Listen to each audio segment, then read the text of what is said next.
నమశంకరాయ. వీక్షించేటువంటి ప్రేక్షకుల్లో చాలామంది బొట్టు మనం ఏ వేలుతో పెట్టుకోవాలి, అతిథులకి ఏ వేలుతో పెట్టాలి, చిత్రపటాలకి, దేవుడి చిత్రపటాలకి, విగ్రహాలకి ఏ వేలుతో పెట్టాలి, అలాగే పెద్దవాళ్ళ చిత్రపటాలకి ఏ విధంగా పెట్టాలనేటువంటిది చాలామంది 100కి 99 మంది శాతం చేసే తప్పులు మీకు తెలియజేస్తాను.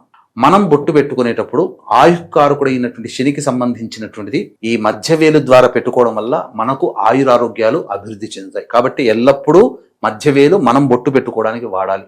ఎదుటి వారికి పెట్టేటప్పుడు, ముత్తైదులకు కానీ, పెద్దవాళ్ళు కానీ, ఎవరికైనా పిల్లలకు కానీ బొట్టు పెట్టేటప్పుడు, తాంబూలం ఇచ్చేటప్పుడు మనం మధ్య వేలితో బొట్టు పెట్టుకొని ఎదుటి వాళ్ళకి బొటన వేలితో బొట్టు పెట్టాలి.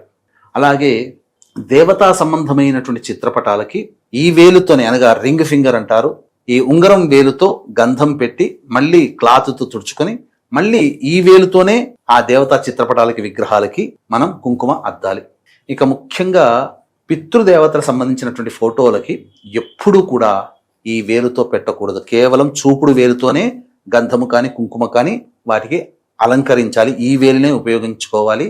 కాబట్టి ఈ చిన్న తప్పుని అందరూ తెలుసుకొని ఆ తప్పుని సరిదిద్దుకోండి. తప్పకుండా మన శాస్త్ర విజ్ఞానం అందించిన దాన్ని మనం సత్ఫలితాల్ని మనం పొందుతాం. ఇలా కాకుండా వ్యతిరేకంగా చేస్తున్నాము అనంటే మనం తప్పు చేస్తున్నట్టే. కాబట్టి వీక్షించేటువంటి ప్రేక్షకులు తప్పు దిద్దుకొని సరి అయినటువంటి విధానాన్ని ఆచరించండి.